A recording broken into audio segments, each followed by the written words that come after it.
നമ്മുടെ ലാസ്റ്റ് ക്ലാസ്സിൽ നമ്മൾ ചെയ്തിട്ടുള്ളത് കേർഡ് ഓപ്പറേഷൻസ് ഡാറ്റാബേസിലേക്ക് കണക്ട് ചെയ്തിട്ടുണ്ടായിരുന്നു. ഓക്കെ, അതായത് ഡാറ്റാബേസിലേക്ക് ഡാറ്റ ആഡ് ചെയ്യുക, എഡിറ്റ് ചെയ്യുക, ഡിലീറ്റ് ചെയ്യുക, അത് ലിസ്റ്റ് ചെയ്യുക. ഈ കാര്യങ്ങളാണ് നമ്മൾ ചെയ്തിട്ടുണ്ടായിരുന്നത്. നമുക്ക് ഇപ്പം നമ്മൾ ചെയ്തിട്ടുള്ള കോഡ് ഒന്നും കൂടെ ഒന്ന് ഷോർട്ടൺ ചെയ്യാം. അപ്പം ഞാനിങ്ങനെ വളരെ ഡീറ്റെയിൽ ആയിട്ടാണ് പോകുന്നത്. വളരെ ബേസിക് ആയിട്ടുള്ള ബിഗിനേഴ്സിന് വരെ ബേസിക് മുതൽ മനസ്സിലാൻ വേണ്ടിയിട്ടാണ് ഞാനിങ്ങനെ ഇത്ര ഡീറ്റെയിൽ ആയിട്ട് പോകുന്നത്.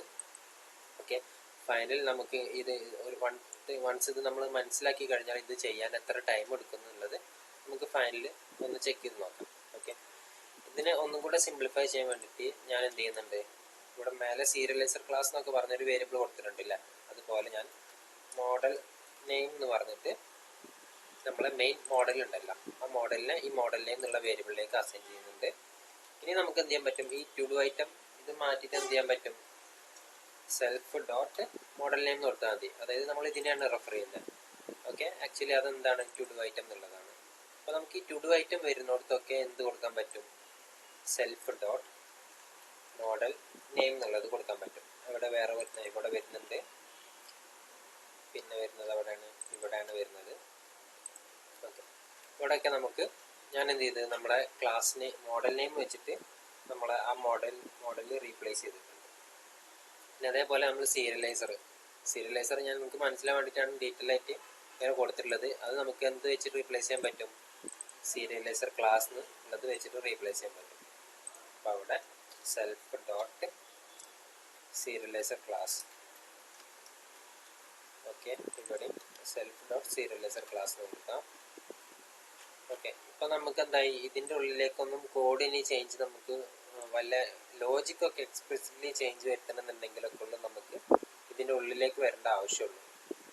ഓക്കെ, അപ്പം നമുക്ക് ഈ കാര്യങ്ങൾ ഒന്ന് എൻഷുർ ചെയ്യാം, എല്ലാം പ്രോപ്പറായിട്ട് വർക്ക് ചെയ്യുന്നില്ല ഒന്നും കൂടെ കൺഫേം ചെയ്യാം. ആദ്യം ഗെറ്റ് റിക്വസ്റ്റ് കൊടുത്തു, ഗെറ്റ് വർക്ക് ചെയ്യുന്നുണ്ട്.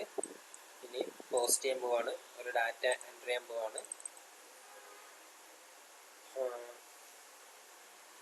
കോഡിംഗ് ക്ലാസ് എന്ന് കൊടുക്കുന്നുണ്ട്, അത് പോസ്റ്റ് ചെയ്യാൻ പോവാണ്. ഓക്കെ, ഡാറ്റ ക്രിയേറ്റഡ് സക്സസ്ഫുള്ളി തന്നെ വന്നിട്ടുള്ളത്. അതിൻ്റെ ID 7 ആണ്. ഞാൻ 7നെ ജസ്റ്റ് ഒന്ന് എഡിറ്റ് ചെയ്യാണ്.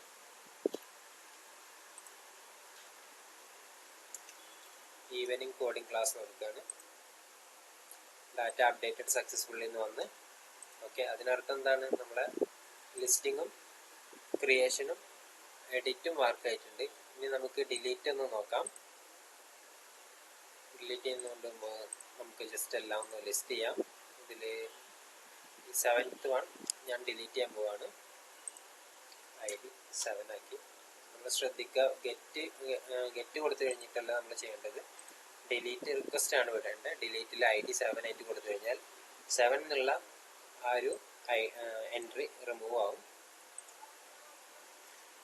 ഡിലീറ്റ് ആയിട്ടുണ്ടാവും. നമുക്കൊന്ന് കൺഫേം ചെയ്യാം. ഓക്കെ, നമ്മളെ 7 എന്നുള്ള ID റിമൂവ് ആയി പോയിട്ടുണ്ട്.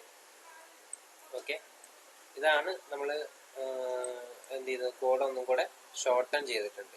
ഇനി നമുക്ക് കുറച്ച് ഡാറ്റ അധികം ആഡ് ചെയ്യാം. നമുക്ക് പേജിനേഷൻ എന്താണെന്നുള്ളത് മനസ്സിലാക്കാം.